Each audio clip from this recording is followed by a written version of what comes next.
안녕하세요. 성동호 조합로펌의 자슈아리 변호사입니다. 오늘은 연일 치솟고 있는 부동산 가격에 대비해 많은 분들이 관심을 갖고 있는 숏세일에 대해서 이야기를 나눠보고자 합니다. 한인들이 많이 거주하고 있는 뉴저지와 뉴욕의 집값이 올랐다는 기사가 연일 나오고 있습니다. 뉴욕 부동산 이사회의 발표에 의하면 2016년 1분기 뉴욕 퀸즈 플러싱에 위치한 콘도의 거래 가격은 2015년 같은 시기에 비해 무려 32%나 올랐다고 합니다. 같은 시기 베이사이드의 콘도 거래 가격은 21%나 상승한 것으로 나타났으며 더글라스턴과 리들렉 같은 경우에는 상승폭이 무려 96%에 달했다고 발표가 되었습니다. 일반 주택 같은 경우에도 지역에 따라 많게는 22%에서 적게는 11% 상승했다고 합니다. 뉴저지의 상황도 크게 다르지는 않습니다. 한인들이 많이 거주하고 있는 벌겐 카운티의 2015년 주택 평균 거래 가격은 2010년에 비해 최고 27%까지 상승한 것으로 나타났습니다. 계속 오르기만 하는 집값과는 달리 미국 경제는 각종 지표의 부진 속에 새로운 경기 침체에 빠질 가능성이 커졌다는 암울한 보도가 여러 매체를 통해 나오고 있습니다. 점점 내 집 마련의 꿈을 이루기가 어려워지는 느낌을 지울 수가 없습니다. 그래서일까요? 최근 숏세일 구매에 대한 문의가 눈에 띄게 늘고 있습니다. 그래서 오늘은 숏세일을 통해 주택을 구매할 때 주의하셔야 될 부분에 대해서 알아보겠습니다.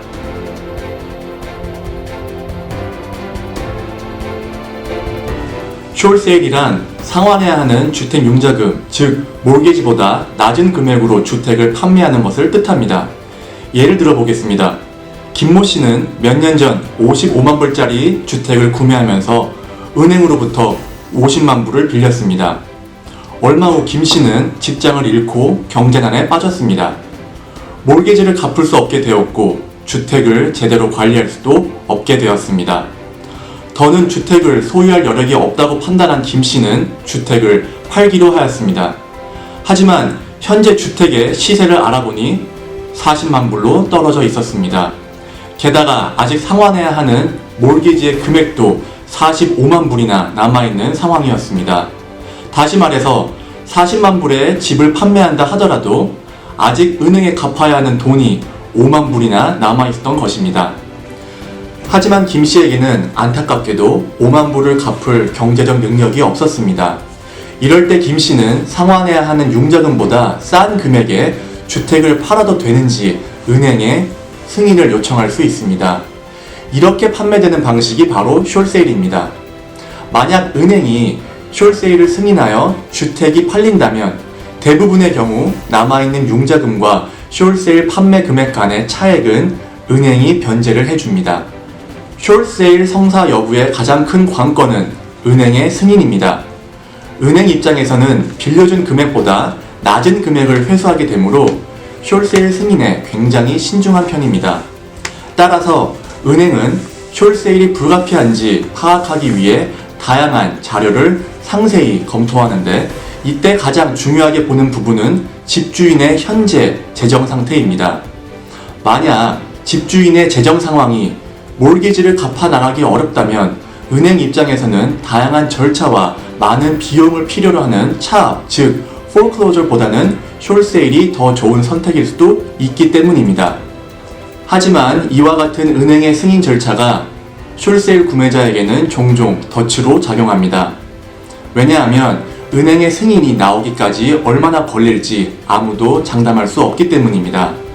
몇 개월을 기약 없이 기다려야 될 상황이 올 수도 있습니다.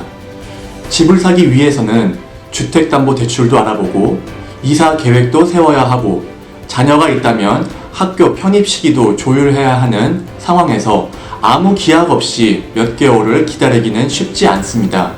그러므로 급하게 집을 구매해야 하는 사람에게는 숏세일은 적합한 구매 방식이 아닙니다.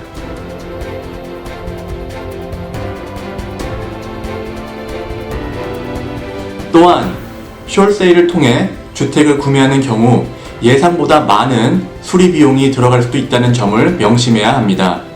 숏세일의 이면에는 이전 집주인의 어려운 경제 상황이 있기 때문에 오랜 기간 동안 집이 관리되지 않고 방치된 경우가 많기 때문입니다. 물론 차압 경매를 통해 매매되는 주택보다는 일반적으로 숄세일 주택의 상태가 양호한 편이기는 합니다. 왜냐하면 숄세일의 경우에는 클로징까지 집주인이 거주하는 경우가 대부분이고, 클로징 전에 구매자가 집을 둘러볼 기회가 있지만 차압된 주택의 경우에는 몇 개월씩 사람이 거주하지 않는 경우가 많고, 경매를 통해 매매가 완료되기 전까지는 구매자가 집의 상태를 살펴볼 기회가 없기 때문입니다. 그래도 정상적으로 매매되는 주택보다는 숄세일로 매매되는 주택이 더 많은 수리와 보수를 필요로 하는 것은 일반적이니, 숄세일로 집을 구매하시는 분은 추후 발생할 수 있는 수리 비용에 대해 미리 대비하시는 것을 권유해 드립니다. 그리고 숄세일로 집을 구매할 때에는 구매하고자 하는 집의 소유권에 대해서 자세하게 검토해야 합니다. 집주인의 경제 상황이 어렵다 보니 주택융자금 외에도 다른 저당이 잡힌 경우가 비일비재하기 때문입니다. 얼마 전 숄세일로 주택을 구매하신 고객의 케이스가 좋은 예가 되겠습니다. 이 고객은 오랜 기간 동안 공을 들여 은행으로부터 숄세일 승인을 얻었습니다. 하지만 소유권 검색, 즉 타일을 서치를 통해 구매하고자 하는 주택의 소유권을 살펴보다가 놀라운 사실을 알게 되었습니다. 주택에는 주택융자, 즉 몰기지뿐만 아니라 건축업자가 돈을 받지 못해 걸어놓은 유치권, 즉 메케닉스 리엔, 돈을 빌렸다가 갚지 못해 법원으로부터 받은 판결문, 즉 저지먼트, 연체된 세금으로부터 발생한 유치권 등 수많은 저당이 잡혀 있었기 때문입니다. 저희는 문제가 되는 저당들을 최대한 신속히 처리하여 계획된 클로징 날짜에 매매를 마무리시키긴 하였지만, 해당 기간 동안 고객은 마음을 졸여야 했습니다. 이와 같은 주의점들을 잘 파악하고 대처한다면 숄세일은 좋은 집을 상대적으로 낮은 가격에 살 수 있는 더할 나위 없는 좋은 기회일 것입니다. 그렇기에 많은 사람이 숄세일에 관심을 두고 있지만, 안타깝게도 이런 관심을 악용하여 범죄를 저지르는 사람들도 많이 있다는 점을 명심하셔야 합니다.